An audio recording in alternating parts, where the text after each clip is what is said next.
Back at the end of 2009, 20th Century Fox approached What a Digital about the idea of rebooting the Planet of the Apes franchise. The writers Rick Jaffa and Amanda Silver had pitched this idea of rebooting the franchise with an origin story that would tell how ordinary apes, through exposure to a drug designed to cure Alzheimer's, had become endowed with extraordinary intelligence, and eventually would rise to overtake the human species as the dominant species on Earth.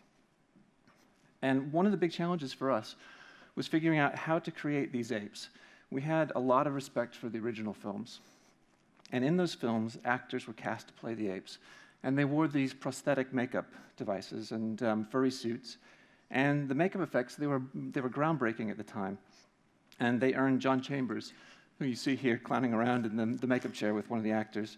He got a special Academy Award for makeup before the Academy Awards even gave out awards for makeup. They invented the category for him for these films. So that was really cool.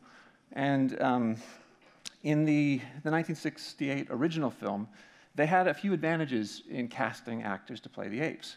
Because the film set so far in the future, you could get away with the idea that apes had evolved, that they'd kind of moved on and developed more human-like proportions. They could wear costumes. And so they were able to take actors, put them in makeup, put them in costumes, and say, this is what apes would look like in the future. Our situation was a little different because in our story, the apes had to be indistinguishable from ordinary apes because we start from ordinary apes and they become intelligent. And so the trick for us was that we couldn't use furry suits and we couldn't get away with makeup because the actors' bodies were just too different and their faces were too different from what we know apes actually look like. So what do? Well, our apes needed to look like real apes. Maybe we could just use real animals. There are a whole lot of problems with that idea. And real apes are sensitive, intelligent, and endangered creatures. They're big and they're dangerous. And they're terrible actors. So we decided to create the apes digitally. But we would adapt a technique called performance capture. And that would allow human actors to play those digital characters. Now, performance capture, it's a process where it allows actors to drive the performances of our digital characters. And digital characters can be created in many different ways. Some of the ways are very similar to traditional animation, like something you might see from Snow White, where you have a team of artists and animators that design a character and then laboriously, kind of shot by shot, that team invents what that character is going to do in the movie and how they're going to perform and interact with, in the scene. And then they execute that performance frame by frame, either by drawing and painting each frame, or in the case of stop motion animation, taking a model and moving it a little bit and taking a picture, and then moving it a little bit more and taking another picture, and doing that over 1,000 times for every minute of animation. You play that back and you get fluid motion. Digital animation, you're basically doing the same thing. You're taking a model inside the computer and you're moving it a little bit and you're setting what's called a keyframe, and then you advance in time and you move the model a little bit more and you set another keyframe, and the computer interpolates between those frames and you get fluid motion. So with actor-driven characters, we make one very important change to the process. Rather than having a team of animators invent the character performance later, during the post-production process, we instead cast an actor to play that character. So here we see Toby Kebbell playing Koba, and on the left side of the screen, we've got what we shot on set, and on the right side, we've got the final version of the shot in the movie. There are a lot of advantages to having actors on the set, playing the ape characters. They can work with the other actors, they can work with the director, and everybody else on the set. They can interact with each other, and they create the performance of that character there in the moment. And this is basically the same way that they would if they were playing any other character. They can react to each other, they can play off of each other, and you get a much more natural performance. Our ape characters, they end up looking like they're really in the scene because the actors were actually there in the scene. And their behavior and their performance reflects that reality. So we end up getting a much more realistic scene as a result. And of course, in addition to getting more authentic performances that better service the storytelling of the film, the process also doesn't require the indentured servitude of animals that really shouldn't be on film sets. It's a mostly cruelty-free process, unless you count the embarrassment of the poor actors who have to wear these ridiculous suits. You're probably familiar with this process, traditional motion capture. We put the actors in these funny, embarrassing suits, and they do their scene in this special dedicated space. We call it the performance capture volume. And it's a nice, warm, dry soundstage. It's set up just expressly for the purpose of capturing those actors' movements and then remapping them onto characters. Unfortunately, on our Apes movies, the scene looked more like this. So here we're outside in the rain. It's about 3 in the morning in the Canadian winter. And we had other scenes that we shot for the movie that were like this. We're on the top of a mountain just outside Vancouver, Canada. It's a blizzard. And there were some really cool things that we did in order to take the technology out of the soundstage and bring it onto location, and allow the actors not just to be able to interact with each other, but actually to be able to interact with the environment and participate in the real space and react to it that way. But to understand that, first we'll look a little bit about what goes into creating performance capture in the first place in that dedicated volume. So here we've got a few stunt guys. They're doing an action scene. And if we look up at the top of the volume, you see we've got all these little cameras up here. And each of those little cameras it's a specialized device that's designed specifically to see the little dots on the actors' bodies and nothing else. So the camera has this ring of infrared LEDs around it, or just around the outside of the lens. And they're basically like a car's headlight. They're flashing out invisible light, and they're blasting it out into the scene. And that light then bounces off the little reflective dots on the actors' bodies, and it comes back to the lens. The lens is filtered in such a way that it only sees infrared light, and it doesn't see anything else. To take that stuff out on set, we have to make some modifications to it. The first thing with the cameras, we put little rain jackets on them. We do the same thing for our technicians. You got to make the nerds waterproof. And we've also got to figure out how to take all that computing power. This is our motion capture stage at Weta in Miramar. And we've got to compress that down and into a space that will allow us to move about on set and to not take up too much space, not get in the way. So all that space gets compressed into these sort of 3 rolling rock and roll style cases.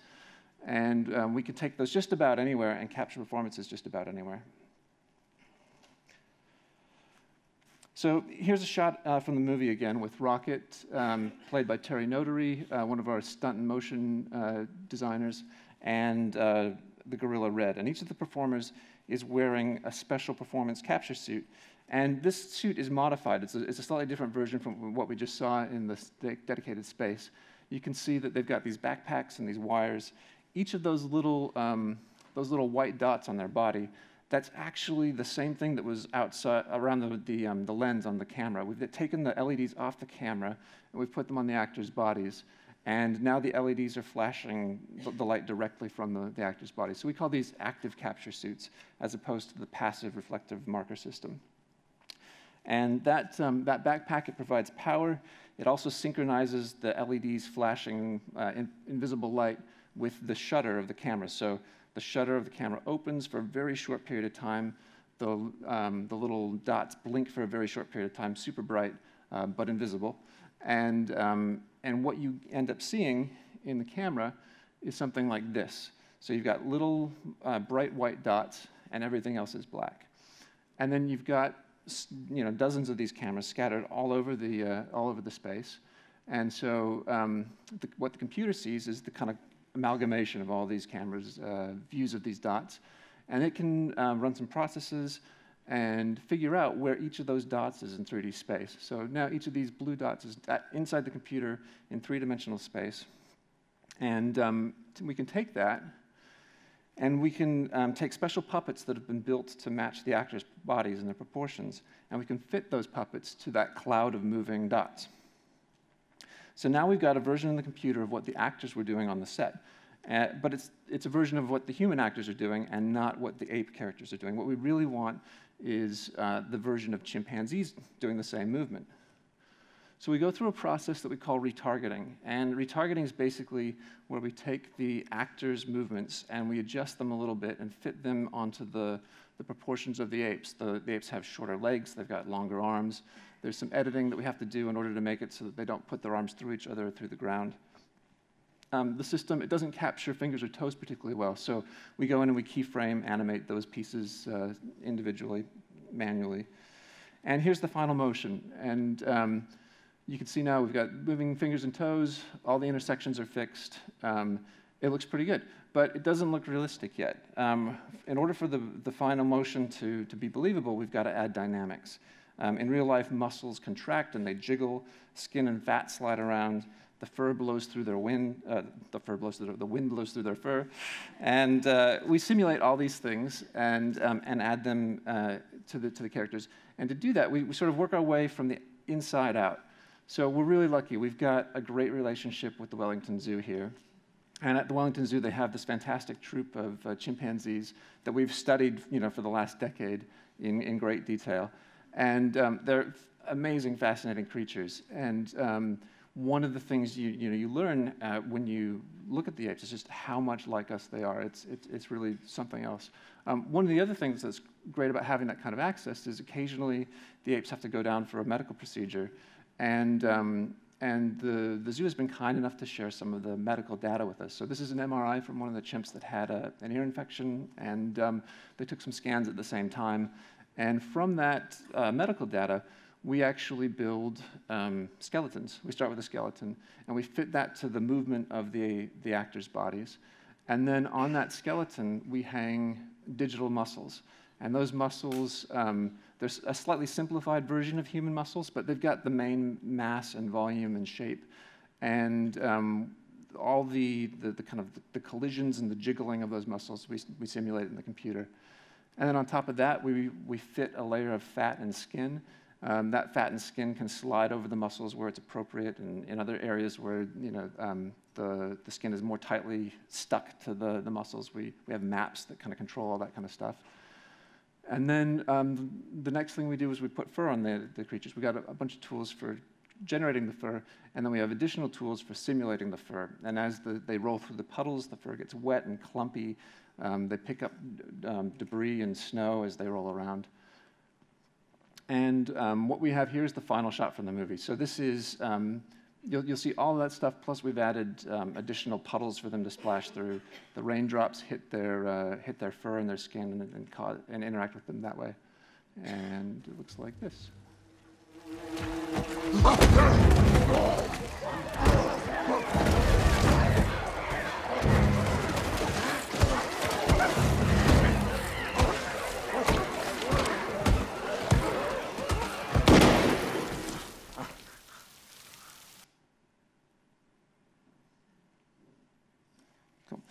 So hopefully that gives you a little bit of an idea about what goes into creating these amazing digital characters, but also helps you understand how we can use technology to both enhance the stories that we tell and also to make our entertainment in more ethical ways. Thank you very much. Oh, so Mario, you're awesome. Thank you, Dan. That was awesome. God. Click here.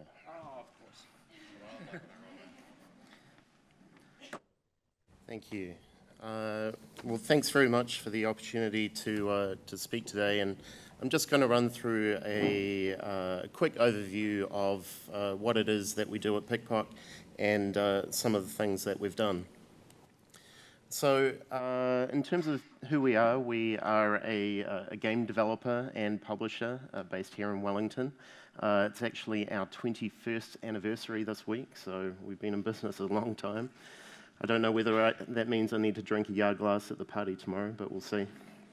And we've worked across a whole range of different types of hardware and devices, from PC and console to handhelds, VR, wearables, and our success over the last 10 years or so has been around mobile phones, so iPhone and Android. We've had 330 million downloads of our games, which is a lot, and I guess that demonstrates that games can reach a wide audience, and that audience is spread all over the world. We distribute to over 200 countries in 22 different languages. So we're creating entertainment products truly for the world. And I guess we've been recognised for having a certain level of quality in terms of the reviews and the support we're getting from Apple and Google, and some recognition from the wider industry.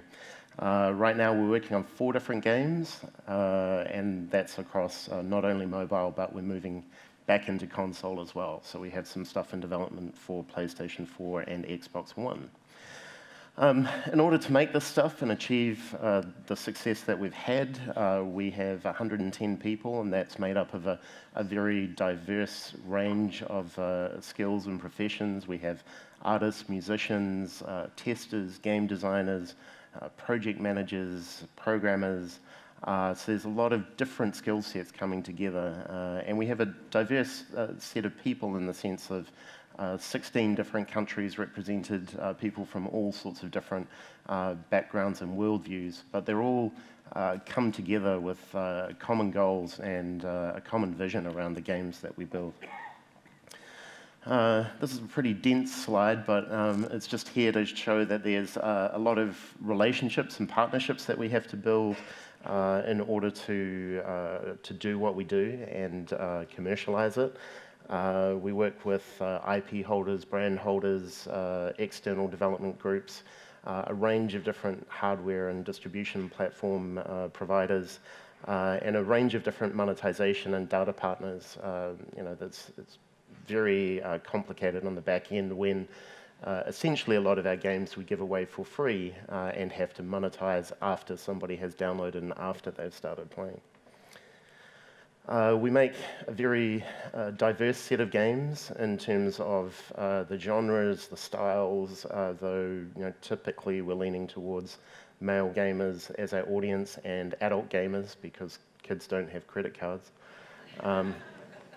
But that's one of the things that keeps game development exciting over the years, is being able to work with different sorts of aesthetics, different IPs.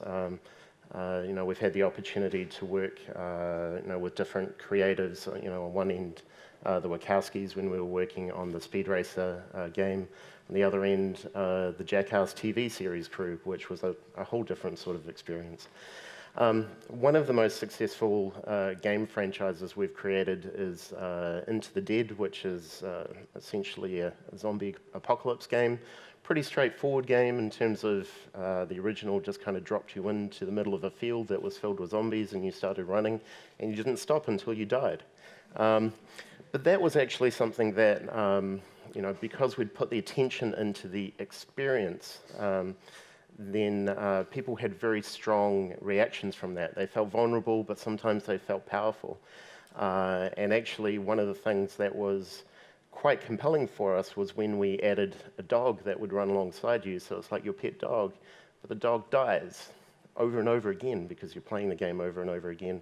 And people were reporting that they cried the first time that their dog died, which was kind of crazy to us because, here was this mobile phone experience with a small screen, and people were getting attached to something that had no name, no backstory. There was no narrative other than the context in which you were playing. So we released a sequel and we kind of leaned into that, adding much more narrative kind of depth, adding characters, adding a story, much more progression, and that's been very successful for us. We released that last October, so we're about 7 months in.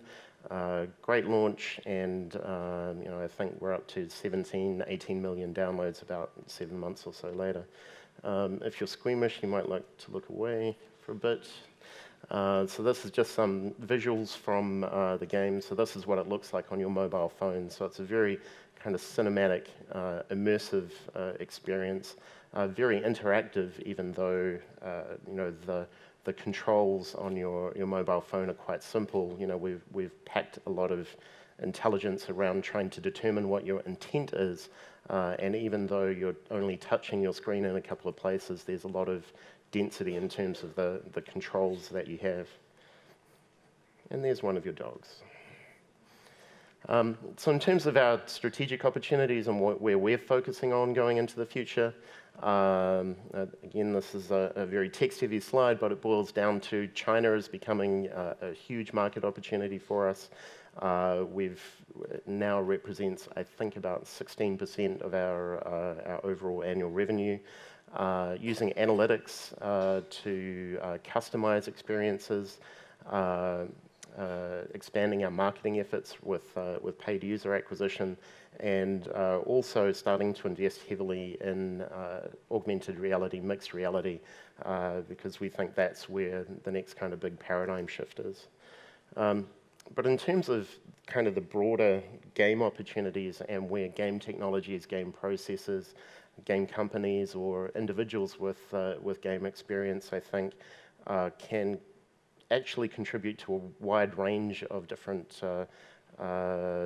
products, different industries, and relevant to what we're talking about here, can actually bring a lot of what we do to try and solve some of the problems that we have out there in so many different aspects of the world. And as I mentioned, taking intent and boiling that down to a very simple interface, having very complex world simulations and being able to boil down the information to something that's very easily parsed by the user, teaching systems very quickly. These are all things that games are very good at, as well as the emotional experience you can drive, as well as the reach that you can have. So there's a range of different areas, whether it be education, games for change, health, commercial opportunities, and things like design, architecture, industrial design. There's all sorts of places where games, game technology, people with game experience, I think, can contribute, which is very exciting as we look at what else we might be doing.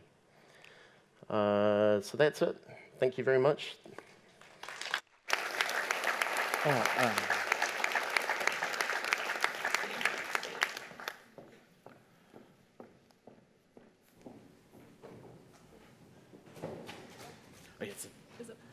No, it's down.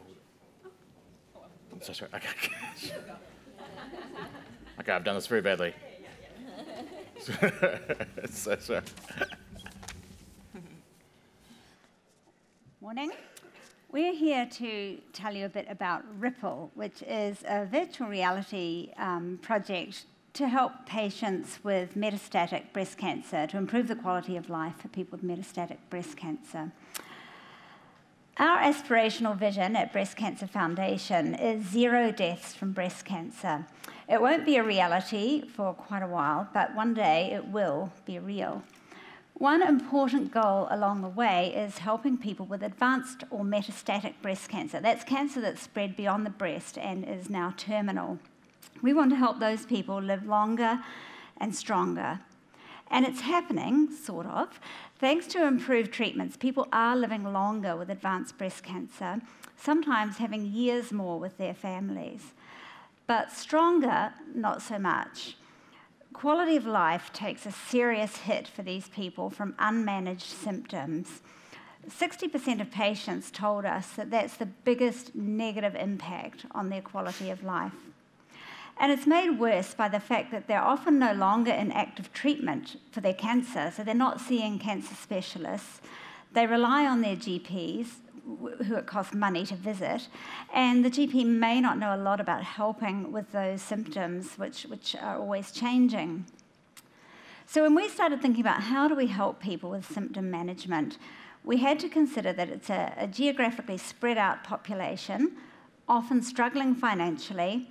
Their health can make travel difficult, and their symptoms can vary in intensity and frequency.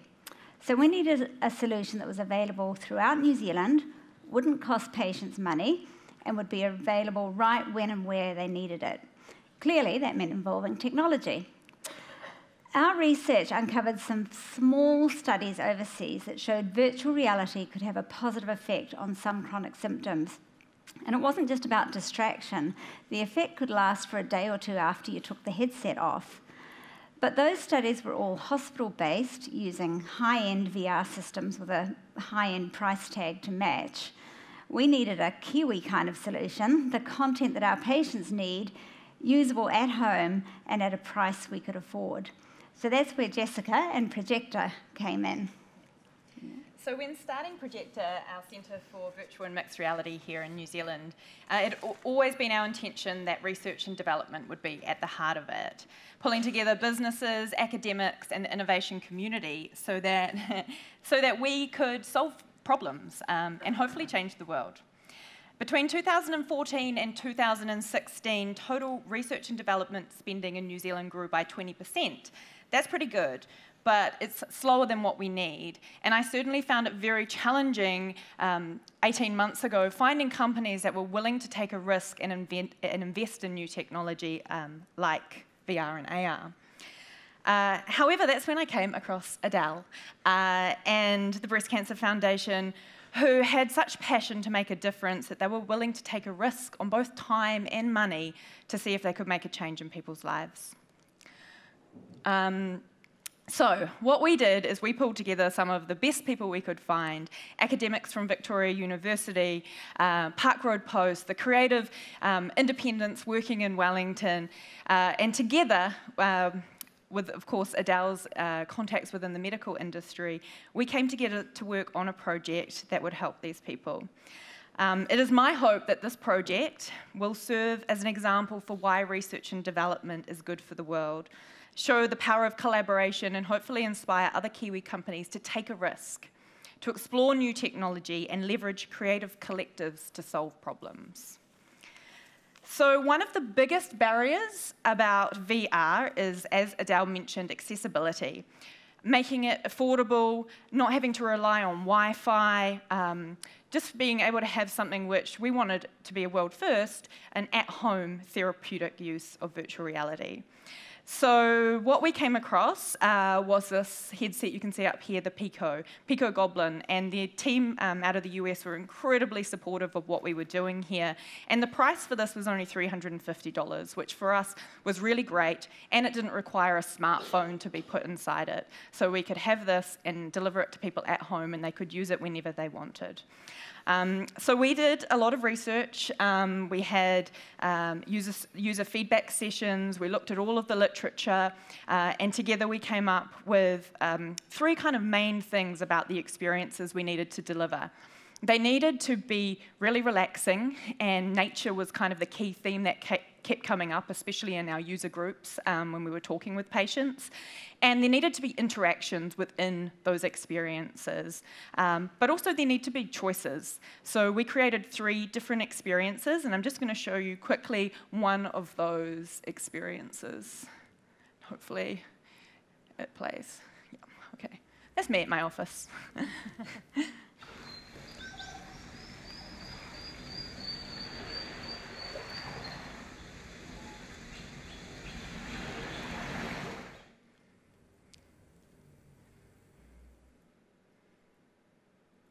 Surprisingly hard to take content out of a Pico.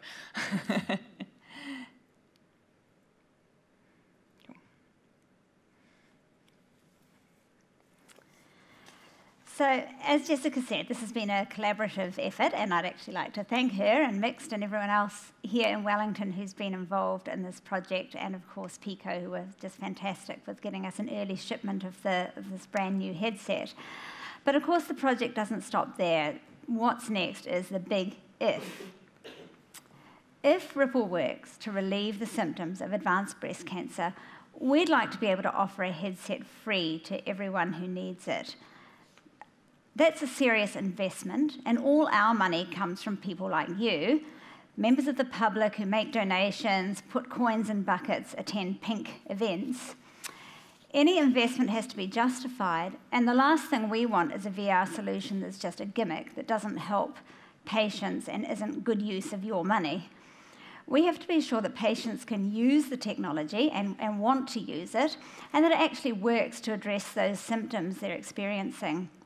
Plus, we need some credibility among the medical profession to convince doctors to recommend this to their patients, to tell patients to give it a try.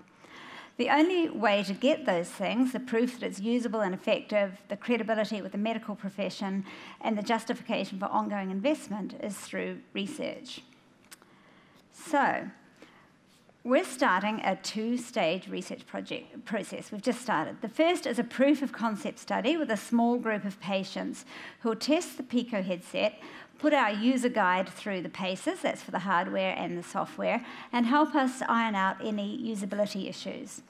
They'll also test our reporting and measurements on the key symptoms that we're hoping to alleviate. That's anxiety, fatigue, and pain, so that we can be sure we're collecting accurate data and that the measures are actually easy to use themselves.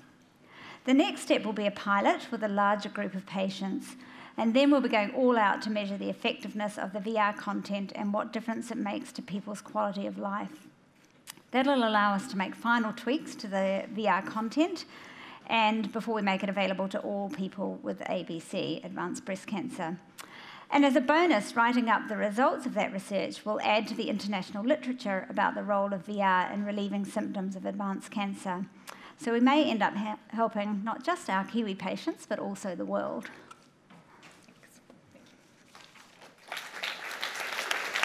Great, thanks so much, guys. Yes.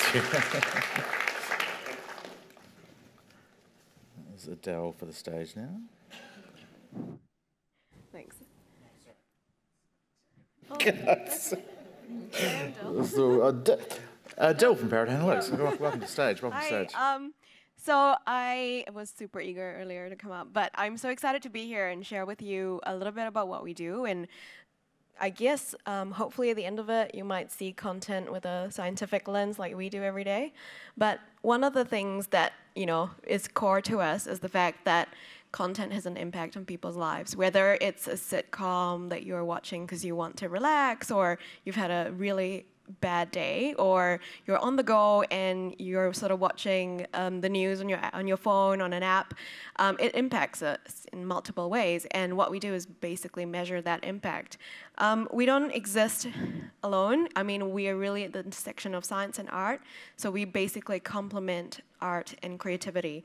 So a little bit more about us. We're a data science team. We love content, and why we exist, as I said before, was really that content, whether it's movies and TV and games, that all impacts people's lives in multiple different ways. And so what we do is actually measure that and try to bring that to the industry. So some trends, which I'm pretty sure everyone can already experience this, is the fact that there are lots of different platforms through which people are now accessing content, be it Netflix and Amazon, which is in New Zealand, but New Zealand we have 4 other streaming services. And we also have niche apps and niche streaming platforms like the Comedy Central app, so you can watch content across all of these. And so it's become a lot harder because people are watching them on so many different apps and services and even linear TV. It's become harder to just sort of measure them and look at them in the traditional lens that we used to, which really is the viewership method, which is really looking at surveys and panels across a country and trying to extrapolate that to the whole country and say, this is what we're watching now, and or we watched last week. So what we're trying to do, Parrot really exists, and with the big data and AI sort of technologies that we use in-house, we're trying to help the decision makers across that pipeline from content to consumer make better decisions so that you and I can actually watch the content that we want to at the right time and the right platform. So we try to answer this question, what is popular? Because in today's world, it's becoming increasingly hard to answer this question, and there are various ways to sort of look at it and measure the popularity of content. And our sort of way to look at it is looking at demand for content and quantifying it. So we have 3 aspects that we really care about, and it's that it's real time, so we're not getting data that's last week. We're understanding today and in this hour what people are into. It's cross-platform, so you can start to look at content like HBO's Game of Thrones versus Stranger Things on Netflix on the same level playing field, and it's country specific because we know that Kiwis and Aussies have very specific, types of preferences for content, even though we're so close. And the way we do it, which I won't go into so much, but we use big data, obviously, so we've gone out there to capture all the different ways that people are engaging with content in today's world and consuming it.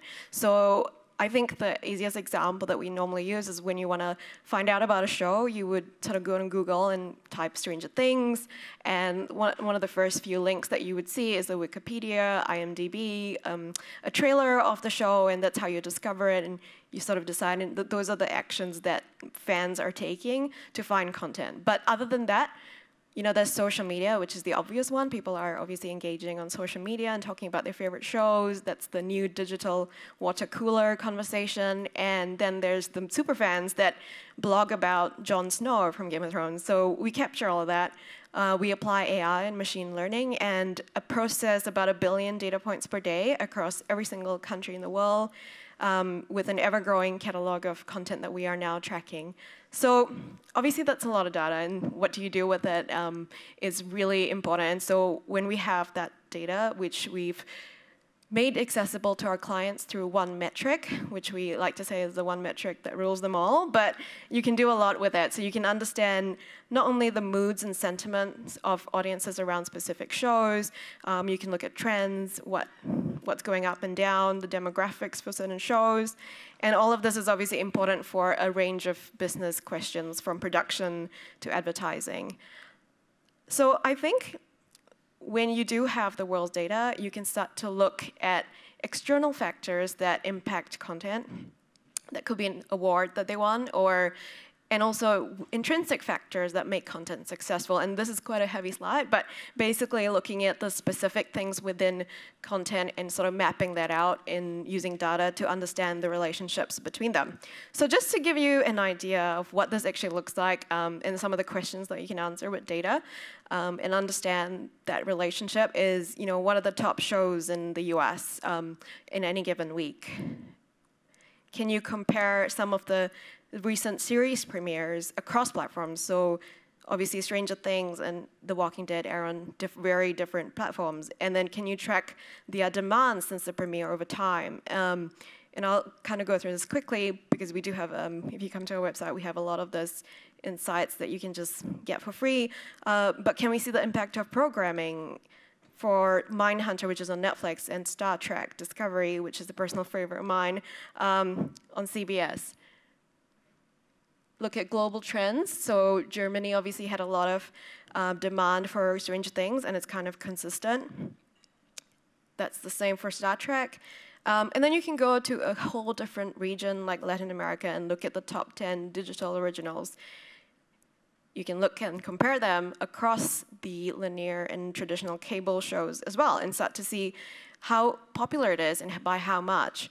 And when we start to go global, we have to start tracking a lot of their local content like South Korea, and we're doing a lot of work with local language content and comparing it against some of the mega hits like Game of Thrones. Looking at genre trends across regions and understanding why that exists and if there are any changes over time. If you go into Argentina, you can see which studio has the most demand share within the market in terms of their catalog and how much Argentinians love the shows that they are bringing to market. So there's a lot of other things you can do.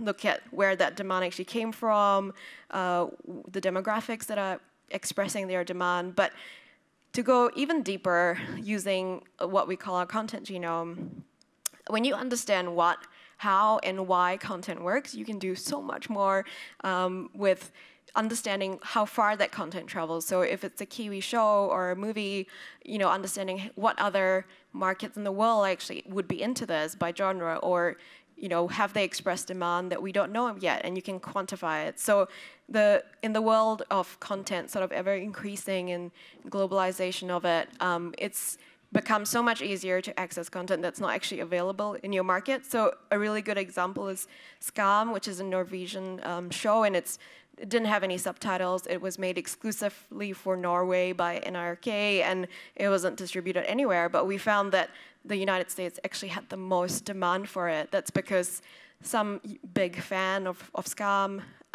took it, put subtitles on it, made it accessible to English-speaking audiences. So you can look at that, and I think quantifying it, how far it travels, is really important. So you can pick the right market if you're distributing content, looking at how far Stargate travels, and superheroes, which is a very hot topic. When you want to debate between DC and Marvel, you can start to use data to make that debate, which one's better.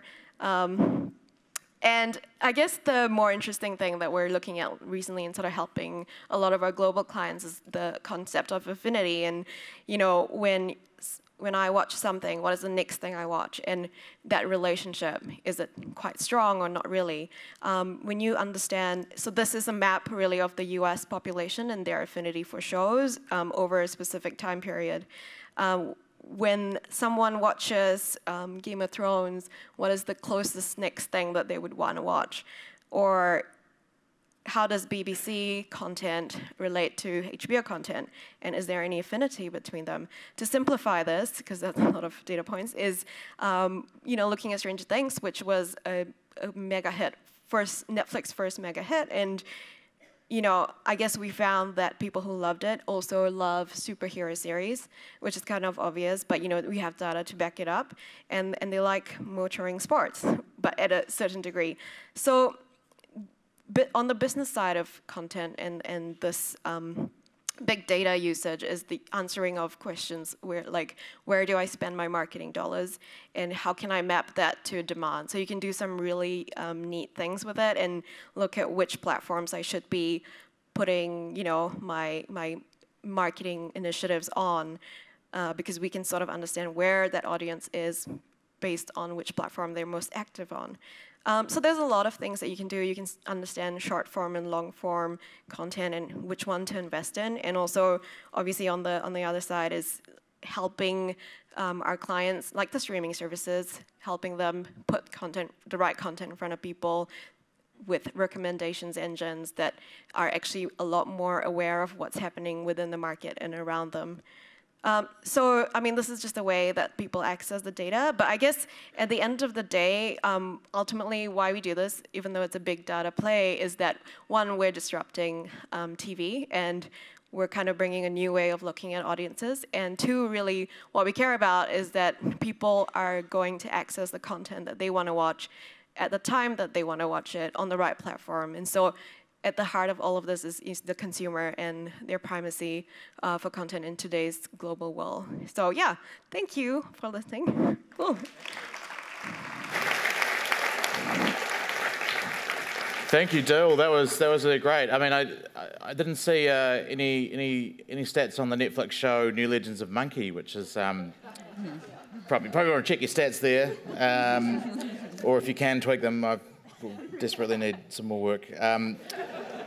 But great, that was really fascinating. Thanks, everybody. It's time for our panel, and we've got some questions firing in hot and fast from the audience.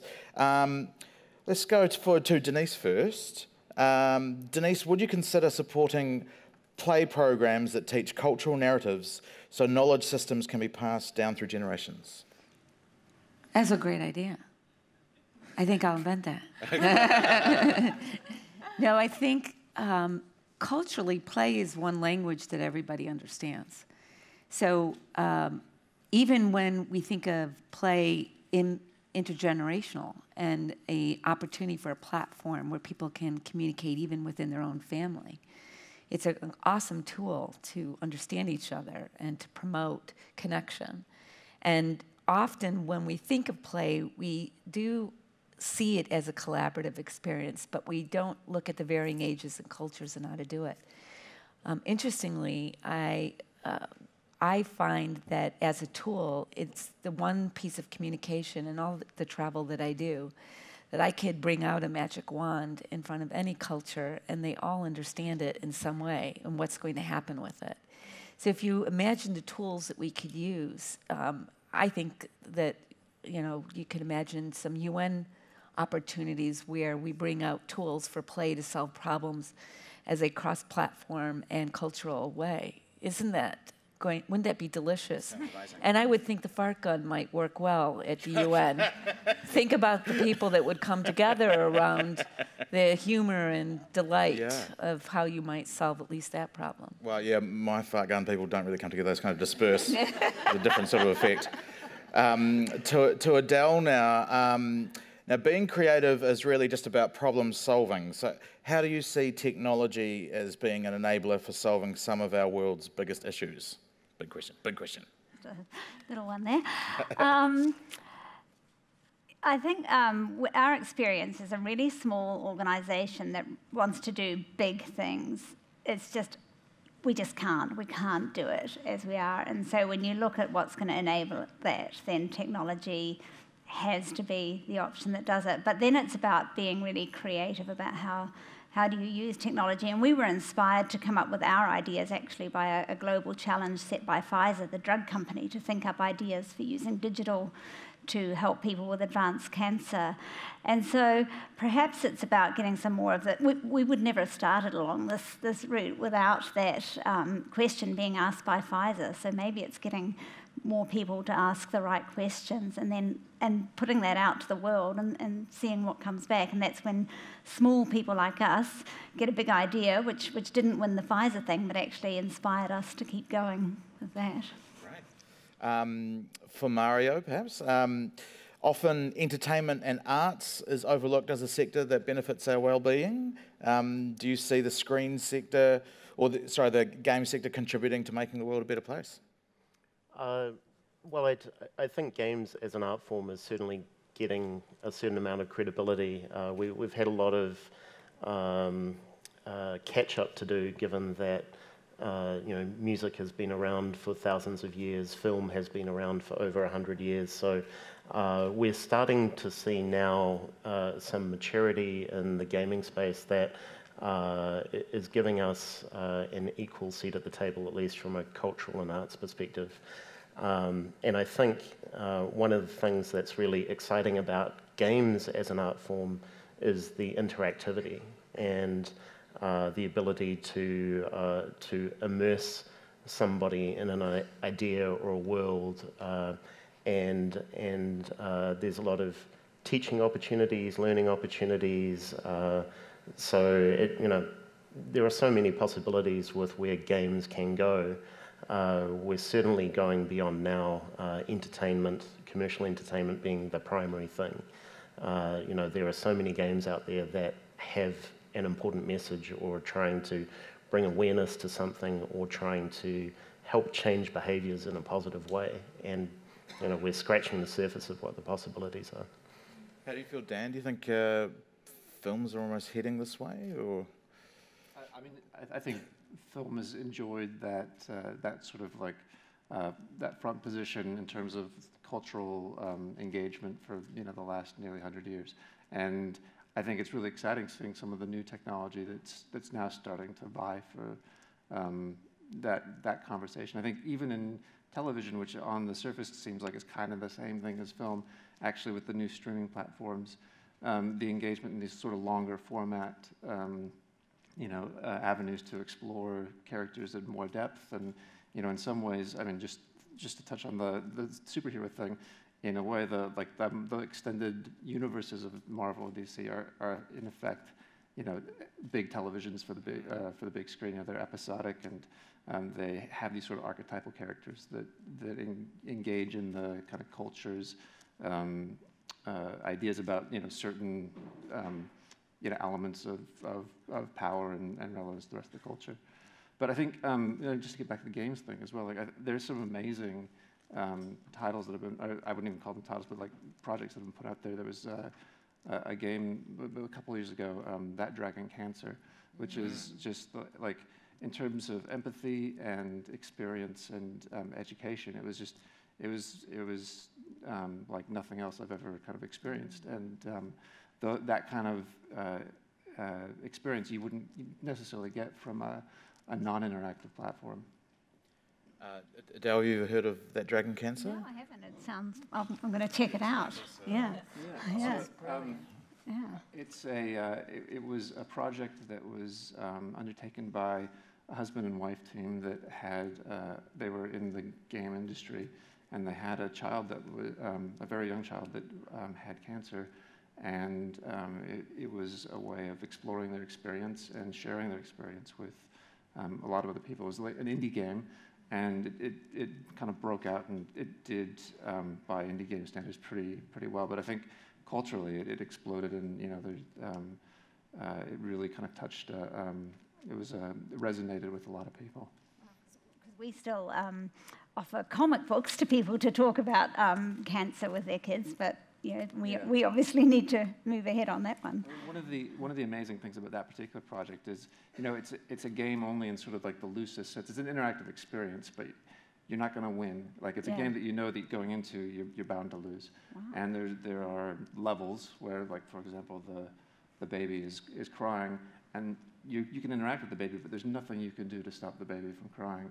And so it sort of turns on its head the idea of the traditional model of a game, and instead turns it into an experience that enriches the viewer for sharing this experience.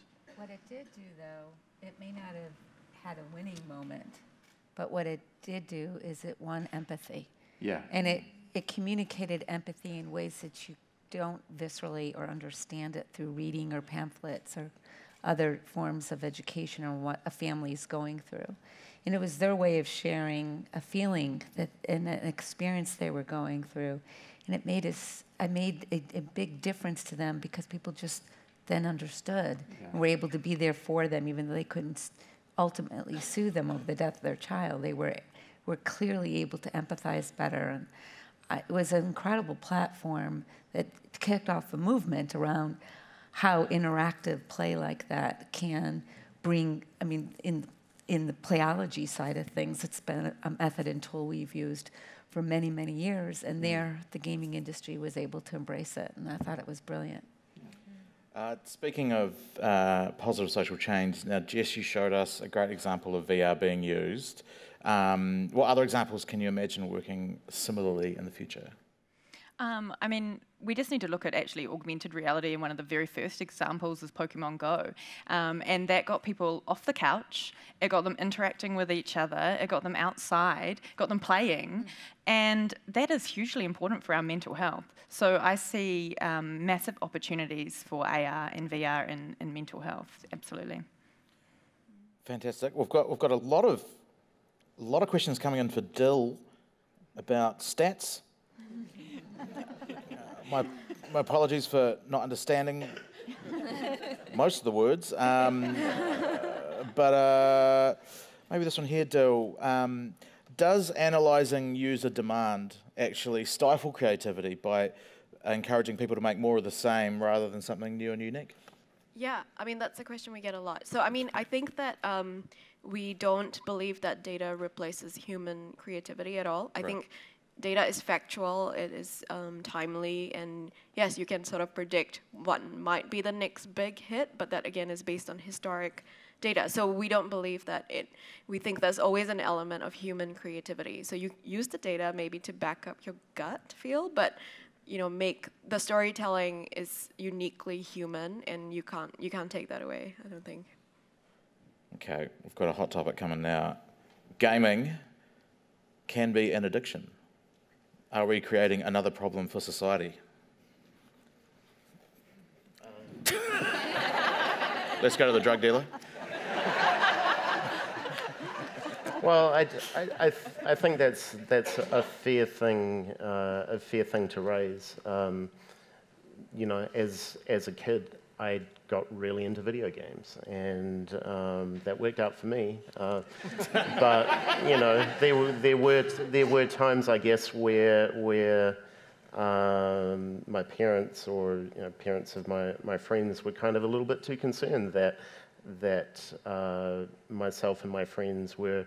We were playing board games, and we were playing video games, and we were playing role-playing games, and maybe they should go outside a little bit more. But I think the thing is that there's all sorts of things that can be addictive, and you have to work out, well, is the experience, is that the consumption of that that media is that negative in any way. Books can be addictive. You know, watching Lost was at the time an addictive experience. Music can be addictive, and I think there's, you know, as humans, we get into routines, we find things that we're passionate about, and we double down on those things. So yes, games can be addictive, but I don't think that's necessarily a bad thing. And as games as a medium matures, there are actually more and more positives that we can generate out of that. Great. Another question for Dill. Why isn't the New Legends of Monkey on the stats on the board? Apparently it's really good. Josh is in it. He's fantastic. Look, I'm just reading these. There's so many.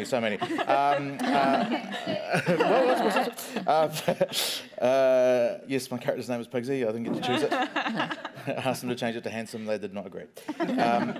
Now, a question about Parrot, though. Given Netflix and Amazon don't release their usage data, is your demand expressions figure calculated from just social media and other public online data? Yes, so Okay. Netflix will never, they won't, and neither will Amazon or any of the other as well platforms. Well, what we do is, because we measure the ocean of data around them, we get a good gauge of what's happening in terms of popularity. And if you look at the internet penetration in the world and the access of, you know, the data that we can, which is ever growing, it's actually a lot more data points that you would get from being one of the 100 million subscribers, I think, in a Netflix show, or one of, you know, a watch, which is what they track, a play or a watch. We use social, but there's not just social. We actually measure streaming actual consumption on other streaming sites that are based on, like, torrent, obviously, torrent platforms, and Tumblr and you know, Reddit, where there are 200 million conversations happening every other day about just TV content. So yeah. Okay, a lot of stats there.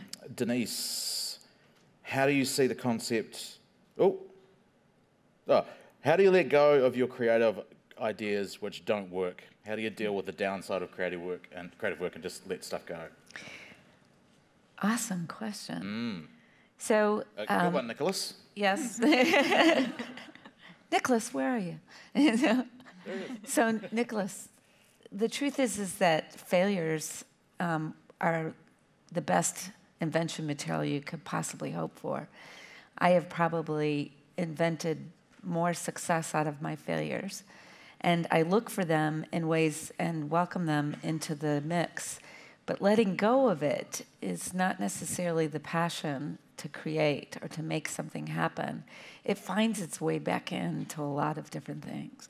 So the initial failure that you might feel from something you have to let go of, I've found that everything has a thread. You could probably see that there was a thread with everything that I was doing. It was, you know, advancing gaming into a live interactive setting, or it was taking magic and making it more magical as magical it could possibly be.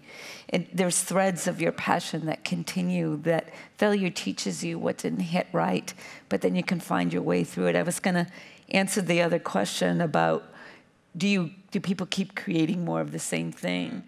The reality is that sometimes that data is looking for the pretzlers. You know, remember the idea that the people that you don't engage could be this market.